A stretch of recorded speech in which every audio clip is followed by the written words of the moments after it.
الحمدللہ رب العالمین والصلاة والسلام علی رسول اللہ اما بعد۔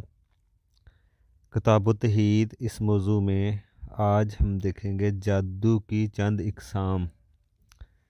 دیکھیں وہ چیزیں جن پر جادو کا لفظ استعمال کیا جاتا ہے، جیسے کہ پرندوں سے افعال لینا، یہ بھی ایک جادو کی قسم ہے۔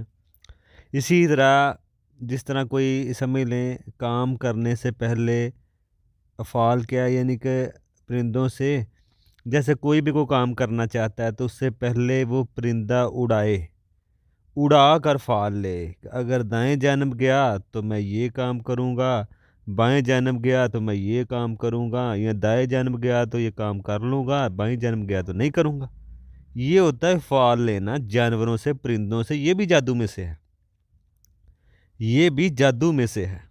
اسی طرح ہاتھ کی لکیریں دیکھنا، قسمت معلوم کرنا، یا زمین میں لکیریں دیکھ کر یہ جادو کرنا، یہ بھی جادو کی ہی ساری قسمیں ہیں۔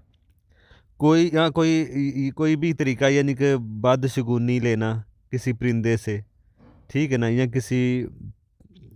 یا کسی دن کو منحوس سمجھنا، یا کوئی بلی کو منحوس سمجھنا، ٹھیک ہے نا، یا دنوں کو، یا خاص ایک عدد ہے 13 کا عدد، اس کو منحوس سمجھنا، یہ بھی جادو کی قسمیں ہیں۔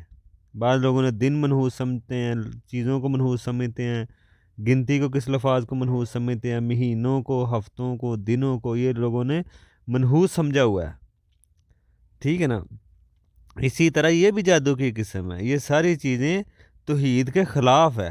آپ اس مہینے شادی نہ کریں، آپ اس دن کام پہ نہ جائیں، آپ اس ہفتے کے دن کو اچھا نہ سمجھیں، آپ اس طرح کے کام، یہ بھی جادو کی قسم پہ ہیں۔ یہ ساری چیزیں توحید کے خلاف ہیں، اس لیے اہل علم نے اس کو باب کو جادو کی چند اقسام کتاب التوحید میں لے کے آئے ہیں کہ یہ ساری جادو کی قسمیں ہیں، یہ ساری توحید کے خلاف چیزیں ہیں اگر آپ یہ سارا کچھ کرتے ہیں۔ عبداللہ بن عباس سے روایت ہے کہ نبی علیہ السلام نے فرمایا، جس نے حاصل کیا علم نجوم کا ایک حصہ، اس نے ایک جادو کا حصہ سیکھا۔ علم نجوم کا حصہ سیکھا، چند ایک حصہ سیکھا تو اس نے جادو کا حصہ سیکھا۔ تو جادو سیکھنا سکھانا کفر ہے، کرنا کرانا کفر ہے، گناہ ہے، بڑا گناہ ہے۔ اس لیے بڑے گناہوں میں سے ہے جادو کرنا کرانا سیکھنا سکھانا۔ اس لیے جادو حاصل کرنا شرک کے بغیر ممکن ہی نہیں ہے۔ آپ جادو شرک کے بغیر نہیں حاصل کر سکتے۔ شرک جیسی چیزیں کچھ آپ کو کرنی ہی پڑیں گی، کیونکہ جادو کرنے کرانے کے لیے غیر اللہ سے مدد لی جاتی ہے، پھر ہی آپ جادو کر سکیں گے۔ مثال کے طور پہ شیطانوں سے، جنوں سے مدد لی جاتی ہے، ان کے نام پہ بکرے ذبح کیے جاتے ہیں، سجدے کیے جاتے ہیں، ٹھیک ہے نا، بڑا کچھ کیا جاتا ہے، پھر آپ جادو سیکھتے ہیں۔ تو یہ ساری شرک کی اقسام میں ہے، یہ شرک میں سے ہے۔ پہلے بھی ہم نے بات کی ہے جادو کا جو حکم ہے، اس پہ بات ہوئی ہے، اس میں بھی شرک کفر داخل ہوتا ہے، عام جادو بھی ہوتا ہے اور شرک کفر بھی بن جاتا ہے، جب جادو کو ہی سارا کچھ آپ سمجھ لیں، اللہ کی مشیت کے بغیر ہی سب کچھ اس کو سمجھ لیں، یہ خود بھی اثر رکھتا ہے، تو یہ کفر شرک میں چلا جاتا ہے۔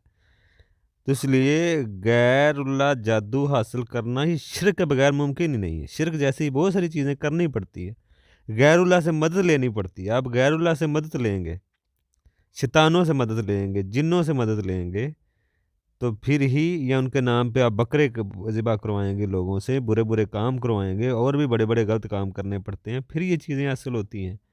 تو اس لیے یہ شرک ہے، اس لیے بچنا چاہیے اس طرح کے کاموں سے۔ اللہ تعالی ہمیں عمل کی توفیق دے۔ السلام علیکم۔